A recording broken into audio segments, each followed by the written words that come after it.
கிறிஸ்தேசுக்குள் மிகவும் அதிகமாய் நேசிக்கப்படுகின்ற அருமையான உடன் விசுவாசிகளே, உங்கள் யாவரையும் இறைமகனாம் இயேசுவின் திருப்பெயரில் இந்த மார்ச் மாதம் 17ஆம் நாள் செவ்வாய்க்கிழமையின் காலை வேளையிலே உங்கள் அன்போடு வாழ்க்கை வரவேற்கிறோம். இந்த நாளின் காலை நேர இறை தியானத்தை ஆரம்பிக்கலாம். நமது ஆரம்பம் பிதா, குமாரன், பரிசுத்த ஆவியின் நாமத்தில் உள்ளது. ஆமேன். ஜெபிப்போம். பாடுகளின் ஆண்டவரும் இரட்சகரும் மீட்பருமாயிருக்கிற எங்கள் ஆண்டவராக இயேசு கிறிஸ்துவை தந்த பிதாவாகிய கடவுளே, தூய ஆவியானவரே, எங்களை வசனத்தினாலும் சாக்கிரமத்தினாலும் வழிநடத்தி வருகிறவரே உம்மை ஸ்தோத்திரிக்கிறோம். இந்த ஆண்டவரை காலை வேளையில் எங்களை ஜீவனோடு எழுப்பி உடைய வார்த்தையை கேட்கும்படியாக, இந்த வார்த்தையோடு இந்த நாளை ஆரம்பிக்கும்படியாய் கடவுள் கொடுத்த கிருபைக்காக ஸ்தோத்திரிக்கிறோம். இந்த நாளின் இறை செய்தி, பாடல் வேலை, ஜெப வேலை ஆசீர்வதியும் அடியேனும் அன்பர் சாரும் சகோசாரியும் எடுத்து பயன்படுத்தும். ஆண்டவரை இதை கேட்டு பயன்பெறுகிற எல்லா மக்களுக்கும் உங்களுடைய இறை ஆசிரியர்களை இந்த நாளில் நீ தந்து வழிநடத்த வேண்டுமாக ஜெபிக்கிறோம். துதிய கன மகிமை உமக்கே செலுத்துகிறோம். இயேசுவின் மூலம் ஜெபிக்கிறோம் நல்ல பிதாவே, ஆமேன். காலை வேளையில் கிறிஸ்துவின் பாடுகளை நாம் தியானிக்க, கல்வாரி மாமலை மேல் கை கால்கள் ஆணிகளால் கடாவப்பட்டவராய் கர்த்தர் தொங்க கண்டேன் என்ற பாடலை சாரோடு இணைந்து பாடுவோம். நம்முடைய பாடல் புத்தகத்தில் பின்னணி புத்தகத்தில் 593வது பாடல், 593வது பாடலை சாரோடு இணைந்து பாடுவோம்.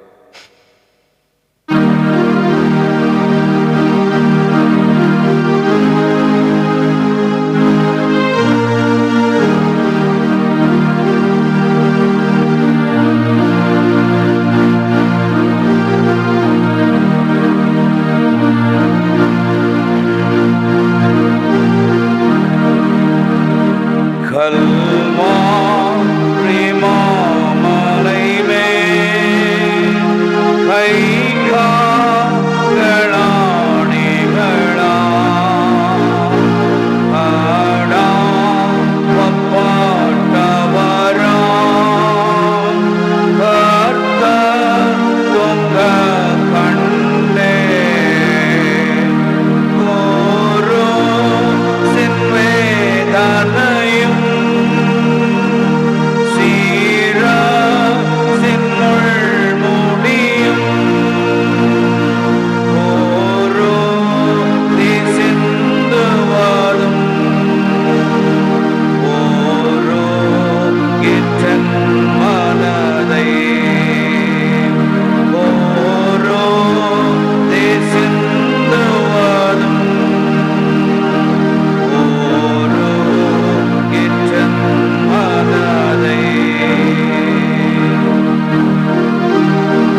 பாடுகளின் ஆண்டவரும் இரட்சகரும் மீட்பருமாய் இருக்கிற இறைமகனாம் இயேசுவின் திருப்பெயரிலே இந்த காலை நேரத்தில் உங்கள் யாவரையும் அன்போடு நாங்கள் இந்த ஊழியத்திற்கு வாழ்த்தி வரவேற்கிறோம். இந்த நாளிலும் நாம் தியானிக்கும்படியாக தெரிந்து கொண்ட கடவுளுடைய வார்த்தை அது எசேக்கியேலின் தீர்க்கதரிசன புத்தகம் 37ஆம் அதிகாரம் 1 முதல் 14 வசனங்கள். உலர்ந்த எலும்புகள் உயிர் பெறும் வல்லமை என்ற தலைப்பில் நம்ம பார்க்கிறோம். மரண இருளிலிருந்து மறுவாழ்வு. தீர்க்கதரிசியாகிய எசேக்கியேல் ஒரு பள்ளத்தாக்கிற்கு அழைத்து செல்லப்படுகிறார். அங்கே காய்ந்து போன ஏராளமான எலும்புகளை அவர் காண்கின்றார். இது நம்பிக்கையற்ற செத்து போன ஒரு சூழ்நிலையை குறிக்கிறது. கடவுள் அங்கே அற்புதத்தை செய்கிறார். அதான் நம்ம பார்க்கிறோம். அன்பான கடவுளுடைய பிள்ளைகளே, எசேக்கியேல் என்பதற்கு கடவுள் பலப்படுத்துகிறார். காட் இஸ் மை ஸ்ட்ரென்த் என்று பொருள். அவர் ஆண்டவருக்காக வைராக்கியமான ஊழியத்தை செய்தவர். அவருடைய காலங்களிலே இஸ்ரவேல் மக்கள் சிறையிருப்பில் இருக்கும்போது பாபிலோனர்கள் அவர்கள் வந்து அவர்களை இழுத்து சென்றதை நம்ம நினைவு கூற வேண்டும். 586 BC எருசலேம் தேவாலயத்தை இடித்து தரைமட்டமாக்கிவிட்டு அவர்களை சிறைப்பிடித்து சென்றார்கள். இது அவர்கள் வாழ்க்கையில மிகப்பெரிய ஒரு விசனத்தையும் சோகத்தையும் கஷ்டத்தையும் ஏற்படுத்தியது. ஏனென்றால் அவர்கள் உயிருக்கு மேலாக தான் ஆலயத்தை நினைத்தார்கள். அந்த ஆலயமே இடிக்கப்பட்டு விட்டது. மக்கள் கொத்து கொத்தாய் மாண்டு போனார்கள். நம்பிக்கையற்ற ஒரு சூழ்நிலை. அந்த சூழ்நிலையில கடவுள் எசேக்கியேலை ஒரு பள்ளத்தாக்குக்கு தரிசனத்தில் கொண்டு சென்று அவருக்கு ஒரு தரிசனத்தை கொடுக்கிறார். அதான் நம்ம பார்க்கிறோம். தத்ரூபமான ஒரு தரிசனம், நிலைமையை காணுதல். ஆண்டவரின் ஆற்றல் என் மீது இறங்கியது. அவர் என்னை தம் ஆவியால் தூக்கி கொண்டு போய் பள்ளத்தாக்கின் நடுவில் நிறுத்தினார். அங்கே எலும்புகள் மிகுதியாய் கிடந்தன. அவர் அவற்றை சுற்றி என்னை நடத்தி சென்றார். அங்கே பள்ளத்தாக்கின் அடியில் மிக பல எலும்புகள் கிடந்தன. அவை மிகவும் உலர்ந்ததாய் இருந்தன. அவர் என்னிடம், மானிடா, இந்த எலும்புகள் உயிர் பெற முடியுமா என்று கேட்டார்.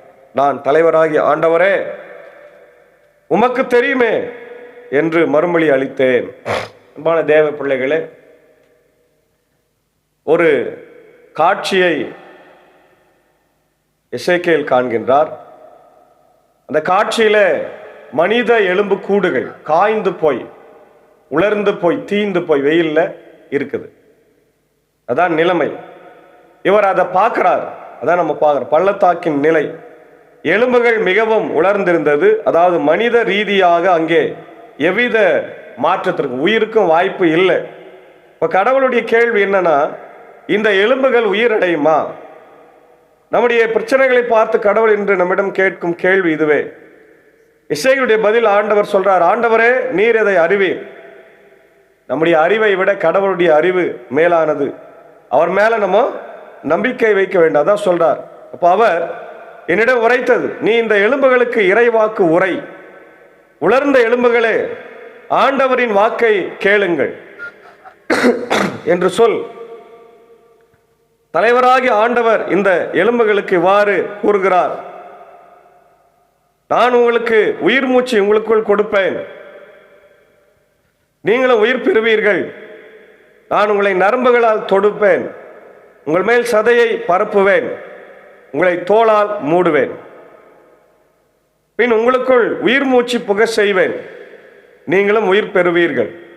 போது நானே ஆண்டவர் என்று அறிந்து கொள்வீர்கள். இதான் 2 முதல் 8 வசனத்துல நம்ம பார்க்கிறோம். வார்த்தையை அறிவிக்கின்ற ஆண்டவர் தீர்க்கர் உலர்ந்த எலும்புகளை பார்த்து தீர்க்க தரிசனம் சொல்லும்படி கூறுகிறார்.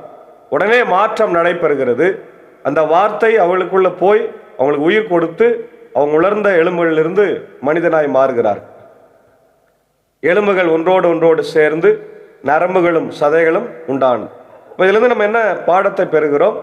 நம்முடைய சூழ்நிலைகள் மாற வேண்டும் என்றால் நாம் கடவுளுடைய வார்த்தையை விசுவாசத்தோடு நம்ப வேண்டும், கேட்க வேண்டும். அல்லேலூயா, பிரைஸ் தி லார்ட். இந்த ஒரு சந்தி காலத்தில் டெய்லி சர்ச்சுக்கு போகிறோம். ஒவ்வொரு நாளும் சர்ச்சுக்கு போகிறோம், வசனத்தை கேட்குறோம், ஃபாஸ்டிங் இருக்கிறோம், ஃப்ரைடேஸில் சர்ச்சுக்கு போகிறோம் இல்லையா? இதெல்லாம் எது நமக்கு காட்டுகிறது? ஆண்டவரோடு நெருங்கி வாழுகிற ஒரு வாழ்க்கை. அப்போ ஆண்டவரோடு நெருங்கி நாம் வாழும்போது நம்முடைய வாழ்க்கையில் இருக்கிற கவலைகளும் கஷ்டங்களும் பிரச்சனைகளும் தானா அது தீர்ந்து போகிறது. அதை தான் இந்த பகுதியில் நம்ம பார்க்கின்றோம். அப்போ அவர்கள் உயிர் பெற்று எழ வேண்டிய ஒரு சூழ்நிலை வருகிறது. அப்போது நானே ஆண்டவர் என்று அறிந்து கொள்வீர்கள். எனவே எனக்கு கட்டளையிட்டபடி இவற்றை இறைவாக்கு உரைத்தேன்.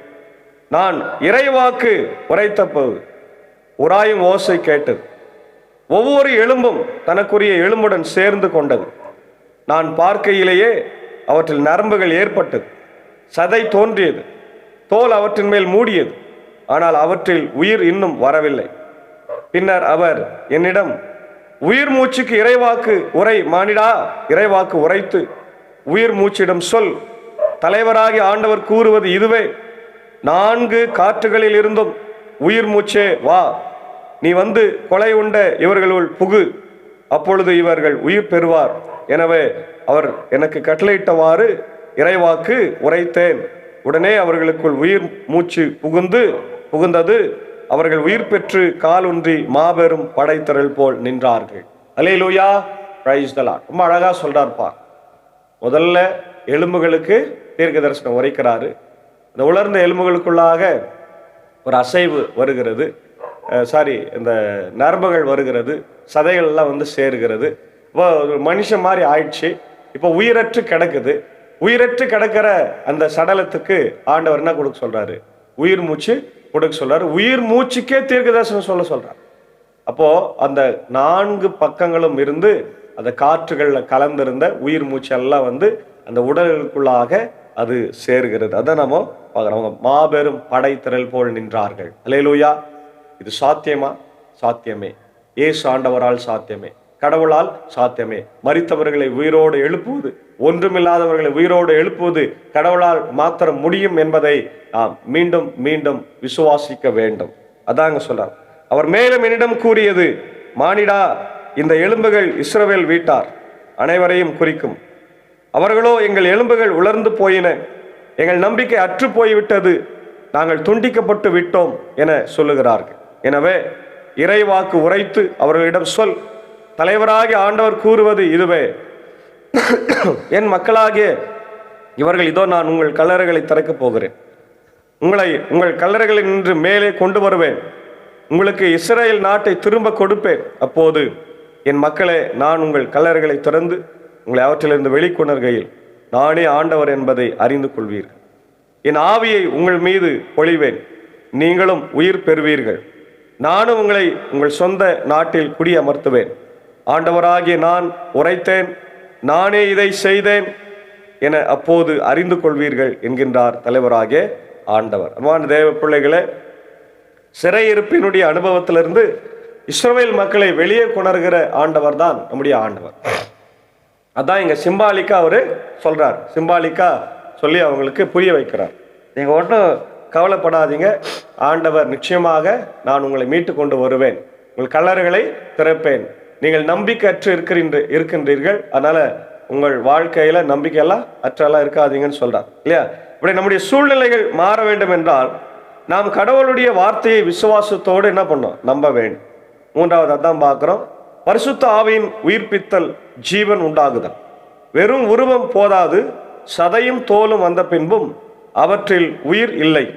ஆவியின் வருகை, ஆவியே நீ 4 திசைகளில் இருந்தும் வந்து வந்து என்று தீர்க்கதரிசனம் சொன்ன போது அவர்களுக்குள் அது புகுந்தது.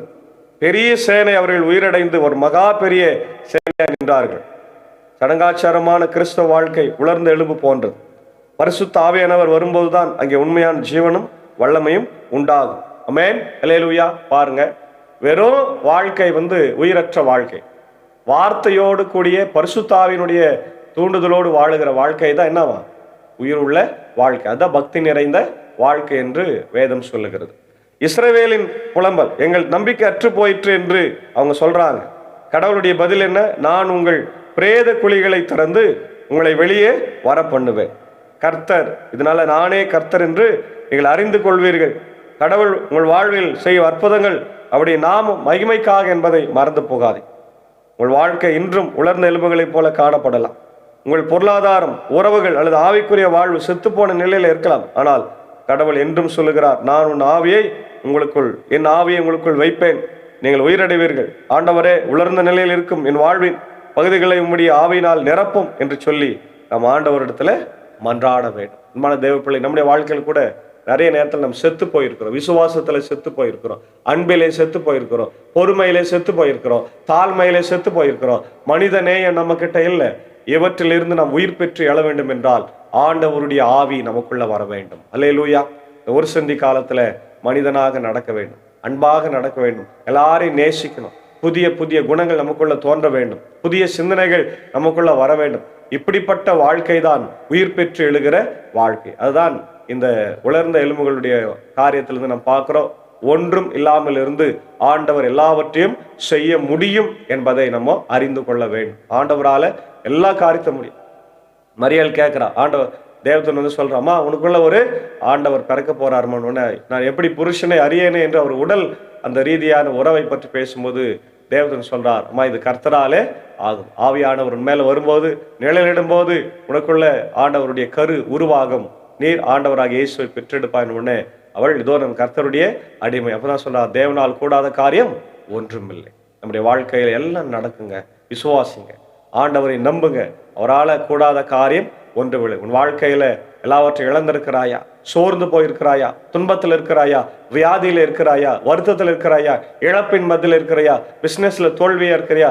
கணவன் மனைவிக்குள்ள பிரச்சனையா? வாழ்க்கையை அற்று போயிட்டு இருக்கிறாயா? படிப்புல தோல்வியா? எதுவா இருந்தாலும் ஆண்டவரிடத்துல திரும்பி வா மகனே, மகளே. இந்த காலை நேரத்துல உன் நம்பிக்கைக்கு அவர் உயிர் ஊட்டுகிறவராய் இருக்கிறார். இது ஆண்டவரை நம்பு, அவர் வார்த்தையை நம்பு, நிச்சயமாக அவர் உன்னை உயிர் பெற்று எழச் செய்வார். அவருடைய ஆவியை உனக்குள்ள அவர் வைக்கும் போது உன் வாழ்வை ஆண்டவர் மாற்றுகிறவராய் இருக்கு. நீ எழுந்து நிற்க போற, ஆண்டவருக்காக நீ ஓட போற, ஆண்டவருக்காக உன் வாழ்க்கை மாறப்போகிறது என்பதை இந்த நாளில் நாம் அறிந்து கொள்ள ஆண்டவர் வழி செய்கிறார். அப்படிப்பட்ட ஒரு வாழ்வை பெற்று வாழ தூயாவே நாம் இந்த நாளில் நமக்கு உதவி செய்து காப்பாராக. ஆமேன், ஆமேன், ஆமேன். ஜெபிப்போம். சர்வ வல்லமையும் மிகுந்த இரக்கமும் கிருபை நிறைந்த நல்ல ஆண்டவரே, காலை வேளைக்காய் மீண்டுமாய் நாங்கள் நன்றி செலுத்துகிறோம் ராஜன். ஆண்டவர் நேரத்துல உயிரற்று கிடந்த எங்கள் வாழ்வை, நம்பிக்கையற்று போன வாழ்வை உயிர் பெற்று எழச் செய்தவரை ஸ்தோத்திரிக்கிறோம்.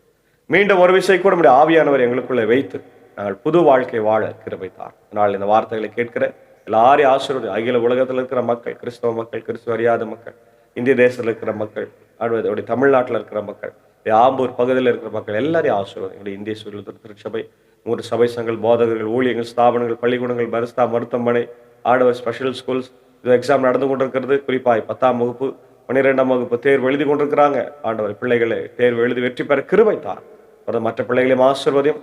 அவசர ஜபமாக இஸ்ரேல், அமெரிக்கா, ஈரான் போருக்காக ஜபிக்கிற நிறைய மக்கள் கொத்து கொத்தாய் மடிகிறார்கள். ஆண்டவர் உலகத்தினுடைய ஆதாரமாய் விளங்கி கொண்டிருக்கிற ஆண்டவர் பெட்ரோல், டீசல், ஆண்டவர் எல்பிஜி கேஸ் தட்டுப்பாடு இருக்கிறது. இப்படியே போனால் பஞ்சம் வரும். உணவு பஞ்சம் வந்தால் ஆண்டவர் நாங்கள் மடிந்து போவோம் ராஜா. உங்களுடைய பிள்ளைகள் மடிந்து போவது உங்களுக்கு பிரியமா ராஜா? கண்ணோக்கி பார், எங்களை காப்பாற்றியர்களும் அந்த போர் நிறுத்த ஆண்டவரை நீர் கிருபை தர வேண்டுமா ஜபகிறது. இப்படியே போனால் உலக போராய் மாறும் என்று எச்சரிக்கிறார்களே, கண்ணோக்கி பாரு ராஜா. நேரத்தில் இந்திய தேசத்திற்காக, ஜனாதிபதி, பிரதமர், அமைச்சரவைக்காக, தமிழ்நாட்டு முதலமைச்சர், கவர்னருக்காக, இது தேர்தலுக்காக ஜபிக்கிற நல்ல தலைவரை எங்களுக்கு தர வேண்டுமா ஜபிக்கிற ஆண்டவர். மதவாத சக்திகளோ, ஜாதி பின்பற்றி கொண்டிருக்கிற ஆண்டவர் சக்திகளோ, ஆண்டவர் மனித நேயமற்ற முறையில் செயல்படுகின்ற, மக்களை பிரித்து ஆழ்ந்து கொண்டிருக்கிற, மக்களை கீழ்த்தரமா எண்ணுகிற எந்த ஒரு அரசியல் தலைவர்களையும் எங்களுக்கு தலைவராய் நீ தராமல் நல்ல தலைவரை, மக்களை நேசிக்கிற தலைவரை தர வேண்டுமா ஜபிக்கிறோம். இப்பொழுது வியாதியஸ்தர்களுக்காக ஜபிக்கிறோம். படுக்கையில் இருக்கிற என்னுடைய அன்புக்குரிய எல்மாங்கப்பம் தலைவர் டிஎஸ்பி சாருக்காக, நிக்சன் ஐயருக்காக, ஆண்டவரே என்னுடைய அன்புக்குரிய ஐசக் சண்முகம் ஐயருக்காக ஜபிக்கிறோம். பலவீனங்களா இருக்கிறாங்க, கண்ணோக்கி பாருடைய ஊழியக்காரர்கள், அவர்களை சுகப்படுத்தும் ஊழியர்களுடைய சுகத்தை விரும்புகிற தேவன் அவருடைய வாழ்க்கையில இருக்கின்ற பலவீனங்கள்லாம் மாற்றி சுகத்தை தார் ஆண்டவரே. அதே போல அவருடைய கனடி டாக்டருடைய அன்பான அக்கா மகன் லூக் பிரேம் சிங்காக, ஆண்டவருடைய அன்பு அண்ணன் திரு தாமஸ் ஐயாவுக்காக ஜபிக்கிறோம். சிஓபி ஆண்டவர் அவதிப்படுகிற அவரை கண்ணோக்கி பார்த்து சுகத்தை தார். அதே போல ஆண்டவரே, இன்னும் யாரெல்லாம் பலவீனமா சுகமா இருக்கிறாங்களோ, படுக்கையில் இருக்கிறாங்களோ, கண்ணோக்கிப்பார். இந்திய தேசத்தில் எங்கி கொண்டிருக்கிற திருச்சபைகளுக்காக, ஸ்தாபனங்களுக்காக, பள்ளிக்கூடங்களுக்காக, மருத்துவமனைகளுக்காக, மிஷினரிமார்களுக்காக, ஆண்டவர் FMBB, ஜெம்ஸ், மற்ற IMS, ஆண்டவர் MNS மிஷினரிகள் எல்லாவற்றையும் ஆசீர்வதிக்க வேண்டுமா நான் ஜபிக்கிறோம். இந்த நேரத்தில் இந்த ஊழியத்தில் எங்களோடு இருக்கிற அன்புக்குரிய ஆண்டவர் அன்பர் சாரும் ஏஜக்காவையும் அன்பான பிள்ளைகள் மாத்தால் மரியாலும் சாகசாரி டீச்சர் அடியனின் குடும்பத்தாரையும் ஆண்டவர் மனைவி பிள்ளைகளையும் மேலங்க தன் 10ஆம் வகுப்பை எழுதி கொண்டிருக்கிற அவனுக்காகவும் ஆண்டவர் மற்ற எல்லா பிள்ளைகளுக்காக ஜபிக்கிறோம். விசேஷமாக அடியன் பணியாற்றுகிற பாப்பனப்பள்ளி, மின்னூர், வடகரை, மேல் சேனம், திருச்சபைகள் குடும்பங்களுக்காக ஜபிக்கிறோம். ஆசீர்வாதம் வழிநடத்தும் தேவையில்லாம் சந்தி அந்த பகுதியில் கூட 10ஆம் வகுப்பு +2 தேர்வு எழுதுகிற பிள்ளைகள் எல்லாரையும் கர்த்தர் ஆசீர்வதிக்க வேண்டுமாய் நாங்கள் ஜபிக்கின்றோம். விசேஷமாக ஆண்டவரை இந்த நாளிலும் பிறந்த நாளைக்கு நன்றி செலுத்துகிற சாருடைய ஆண்டவர் பக்கத்து வீட்டில் இருக்கின்ற ஆண்டவர் மிஸ்ஸஸ் ஆனி சுந்தர்லால் அக்காவுக்காக ஜபிக்கிறோம். ஆண்டவரே வெளிநாட்டில் நர்ஸாக பணியாற்றி இது ஓய்வு பெற்று வீட்டில் இருக்கிறாங்க. அவரை ஆசீர்வதிங்க. இந்த பிறந்த நாள் அவருக்கு பெரிய ஆசீர்வாதமாக இருக்கட்டும். அவருடைய அன்பு கணவர் திரு சுந்தர்லால் ஐயாவுக்காக ஜபிக்கிறோம். ஆண்டவர் பெரஸ்தா மருத்துவமனையில் ஆபரேஷன் தியேட்டரில் பணியாற்றியவர். ஊழியத்தை செய்தவர்கள், ஆண்டவர் குணமாக்கும் பணியை செய்த, மருத்துவ பணியை செய்த இவர்களை கர்த்தர் ஆசீர்வதித்து வழிநடத்த பிள்ளைகளை ஆசீர்வதியும். அன்பு தாயார் திருமதி நவமணி மாசிலாமணி அம்மாவையும் ஆசீர்வதிங்க. தேவையை எல்லாம் சந்தித்து வழிநடத்த வேண்டுமா ஜபிக்கிறோம். இன்று போல் என்றும் மகிழ்ச்சியோடு சமாதானமாக அவள் வாழ கிருபை தார். ஆண்டவரே இதோ மற்ற மக்களுக்காக ஜபிக்கிறோம். பிறந்த நாளை திருமண நாளை காணுகின்ற எல்லாருக்காக ஜபிக்கிறோம். எல்லாரையும் ஆசீர்வதித்து வழிநடத்த ராஜா. தொடர்ந்து ஆண்டவர் இந்த நாளில் ஆண்டவர் எங்களை வழிநடத்த என்னுடைய ஊழியங்கள், என்னுடைய பயணங்கள் எல்லாவற்றையும் கர்த்தர் காத்துல விடுமா ஜபிக்கிறோம். குறிப்பாய் தேர்வு எழுதுகிற ஒவ்வொரு மாணவர்களையும் கர்த்தர் ஆசீர்வதித்து பத்திரமாய் போய் பத்திரமாய் திரும்பி வர கர்த்தர் கிருபை தார். மைந்தனாம் இயேசுவின் திருப்பெயரில் ஜபிக்கிறோம். ஜெபம் கேளும் ஜீவனுள்ள நல்ல பிதாவே, ஆமேன். எல்லா வல்ல தந்தை, மகன், தூயாவின் ஆசையில் இந்த நாளில் நம்ம நேரோடு கூட இருந்து கர்த்தர் தாமே நம்மை ஆசீர்வதித்து காப்பாராக. ஆமேன். God bless you all. God be with you all.